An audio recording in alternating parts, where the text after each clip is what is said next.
వైసీపీలో రచ్చరచ్చ, టికెట్లు కాకతో తిరుగుపోట్లు, పత్రికలు చెప్పని నిజాలు, విషం చిమ్ముతున్న పచ్చ మీడియా.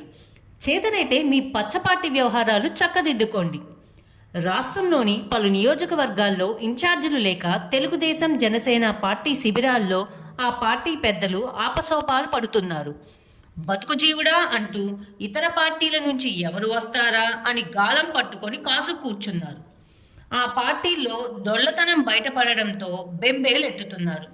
సీఎం జగన్ తనదైన శైలిలో అభ్యర్థులు, ఇన్ఛార్జీల మార్పులు చేర్పులు చేసుకుంటూ పోతుంటే జీర్ణించుకోలేక పచ్చ మీడియా చేత ఆయనపై బురద చల్లే చేష్టలకు పాల్పడుతున్నారు.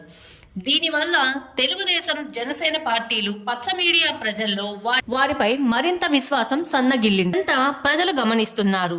తాము చెప్పిందే వేదమని, ఏది చెప్పినా ఏది చేసినా ప్రజలు నమ్ముతారని వారికే వారు గొప్పలు చెప్పుకుంటారు.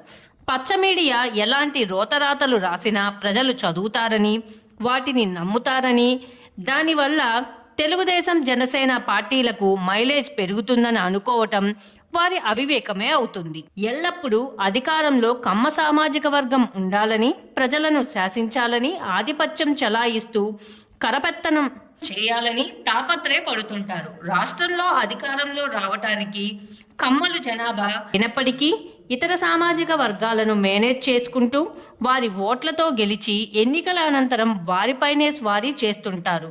కమ్మల వ్యవహారాన్ని ఇతర సామాజిక వర్గాల ప్రజలు గమనించి వారిలో రాజకీయ చైతన్యం రావటంతో ఎన్నికల్లో జగన్మోహన్ రెడ్డిని తిరిగి రాష్ట్రంలో అధికారంలో తీసుకురావాలని సంసిద్ధంగా ఉన్నారు. ఈ వీడియో కనుక మీకు నచ్చితే లైక్ చేయండి. మా ఛానల్ని సబ్స్క్రైబ్ చేసుకోవడం మాత్రం మర్చిపోకండి.